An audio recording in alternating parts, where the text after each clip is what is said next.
What's going on, everyone? Welcome to the second episode of our S13 240 build. Now, right now you catch me in our shop truck coming back from our powder coater. They blasted all those ugly, rusty panels that we took off in the last episode. The car's been sitting outside for almost 2 years now, so all of that's crept in, and before we could continue on with the project, really we have to play clean up on the entire car. So those panels are done. I'll show you how nice they look in a second, and then we're gonna start trying to figure out how to clean up the rest of the interior of the car, whether that's going to be us sanding the whole thing, or maybe calling out like a mobile blaster to come here and be able to clean that up without damaging other parts of the car, like the exterior paint and such. Then eventually I'm going to need to mock up that front end, the fenders, the hood, the bumper, and then have the engineers step in. They've 3D scanned most of the car, but they're really going to need to figure out the way that we're going to tube front that the front end. And so they're going to get started on that eventually, but I need to do a bit of mock-up before they can take over.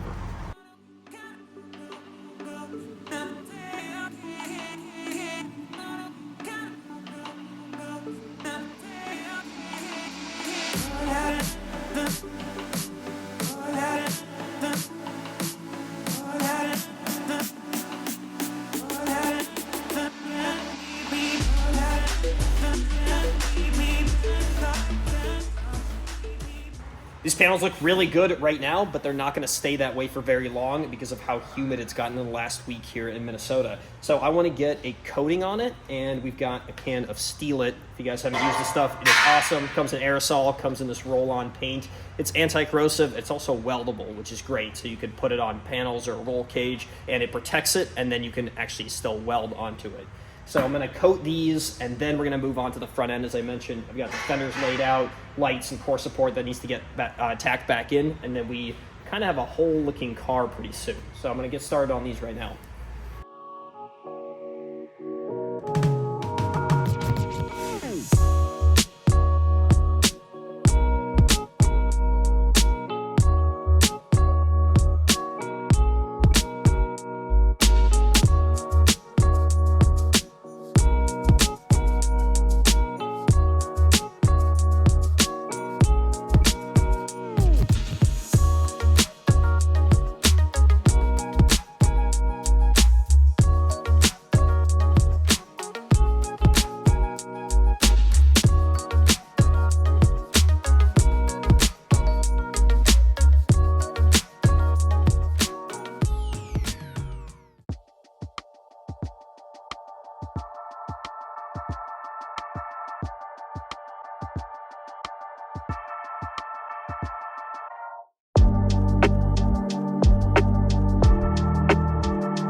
With the fenders and hood on, now we can make the little adjustments. And so far, everything's fitting pretty well, considering it's two different chassis, the S13 and the R33, getting melded together. So what we need to do is get this core support piece back in, which means cleaning it up and tacking it in here, and then we can make those final adjustments before we cut a big hole in this hood to clearance the RB30.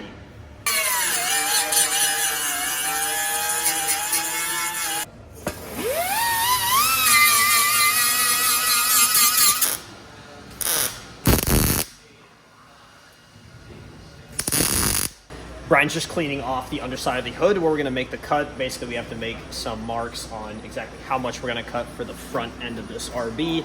You'll see once he lowers the hood, we've got about 1.5 inch gap. Obviously, that's not going to fly. And then once we have it down and cut, we can really adjust the front end. Just a rough mark so we can get the hood to close, and the final cleaner cuts will be done later. What percentage of fabrication would you say is specialty equipment, and what percentage is Sharpie work? I don't know how to answer that. 50-50? Probably 50-50.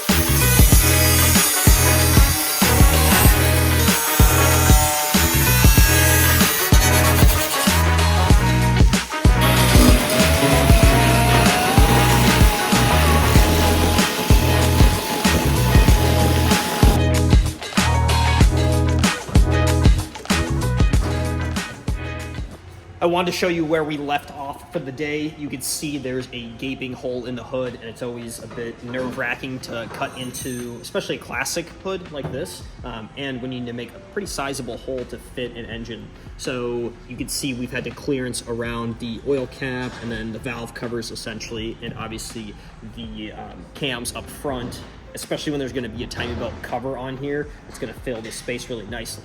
So there is some finishing work yet to be done on that, but that's for tomorrow, as well as fitting those pop-up headlights and then bumper so the engineers can do their thing. We'll do a separate video on that.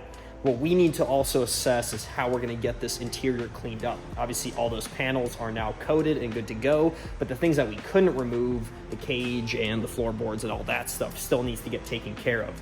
We weren't able to get a mobile blaster to come out, but we did find a blaster that was able to do this at their shop, which means we got to transport it there and we got to put it on a rotisserie. In order to do that, we got to get the rotisserie, we got to build some plates to be able to mount the car onto it, and then pull all of the underside components, the subframes, and then the engine and transmission, basically making this into just the roll bar and shell combination.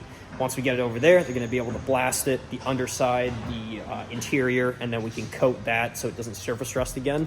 And then it's kind of putting everything back together, and the mock-up process continues. In the interest of keeping this episode a little bit shorter, I think I'm going to wrap it up right there. And I should say that we're going to be putting out these episodes as frequently as we can, but I will be traveling for the next couple of weeks in Japan, so there'll be a bit of a break.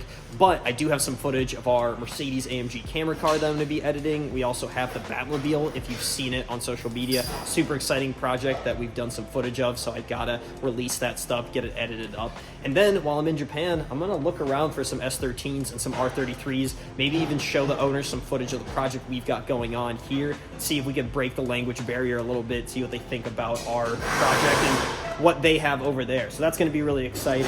In the meantime, the engineers are going to do their thing on the front of this car, so by the time I come back, it should be ready to go on that rotisserie and get all the stuff dropped. So a lot of exciting things to come.